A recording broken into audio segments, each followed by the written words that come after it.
I messed up, and in order to understand what happened, we need to look at my channel presentation text, which most channels just use to write something funny and lighthearted. And I was about to do that too, but then this formulation popped into my head, which I found was the most genuine formulation of the, for me, initially unconscious principle that this channel is based upon. And the formulation is that I'm driven by my curiosity of what happens when I follow my intuition.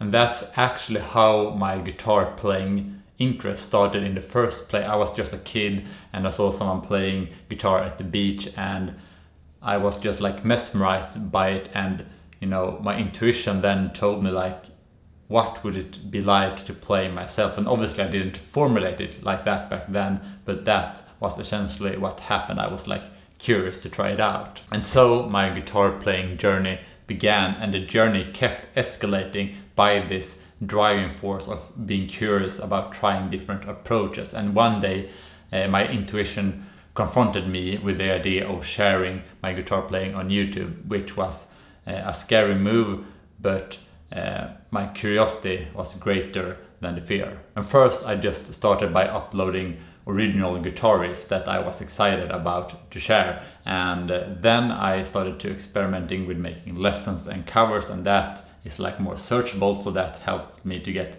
a little bit of traction. But then one day when I started to make these like witty funny titles, and also trying to make as cinematic videos as possible of guitar riffs that I really like within this niche, that is when, well, according to my standards, the channel blew up. I was really thrilled that all of a sudden I was in this position where I could connect my passion to so many people, and to show my appreciation for that, I committed to uploading at least 2 times a week, which perhaps doesn't seem too much, but since I also to every video had like tabs or lessons and settings and all of that on my Patreon, it became quite a lot of work, so I eventually reduced that to once a week, and I was really committed to that. And my thinking was that if I can't deliver on that uploading frequency, then I'm just being lazy or I'm not working hard enough. So over time my focus started to slowly shift towards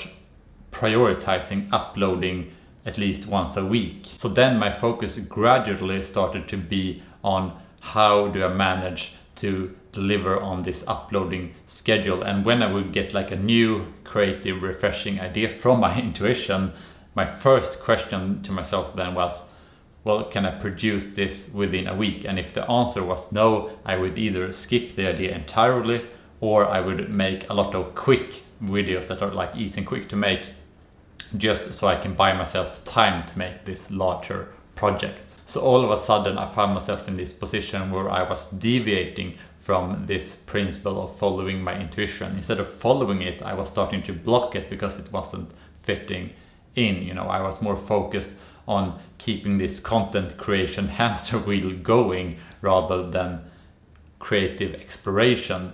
And I found that less and less I was asking myself the question, what would happen if I tried this or if I tried that, you know. But a couple of months ago I actually started this larger project, which I was really curious on what it would be like to work on it, and it was really refreshing to approach my passion from like a different angle. And I was able to do this because I have so many videos that I made in advance, and it was quite stressful to work on this project, which I didn't know if it would come into fruition, while eating up this backlog of pre-made videos. But now the project is finished and I feel lighter afterwards. It's like a really great feeling and I'm really excited about it, and this project will go live on Monday. And my vision for the future of this channel now is that I want to shift towards thinking of it as like a content machine where only the latest video is relevant, to starting to categorize my videos and building like this catalog of how you can improve your guitar playing within this niche. And this idea was actually ignited from a comment where someone asked me if I could make a playlist of lessons that I've done, and that triggered me to go through every video and categorize it in different lesson categories and gear analysis playlist, and also lessons that are linked to my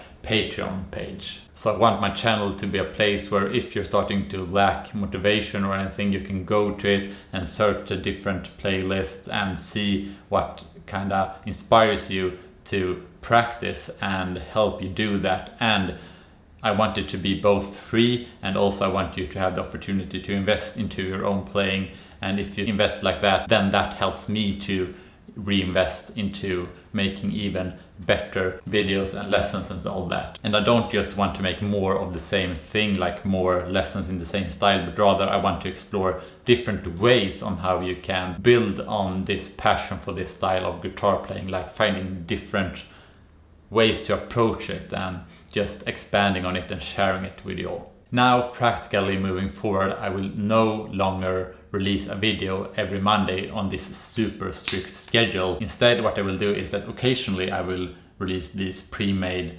videos, but most importantly, I will start to work on what my intuition tells me to do.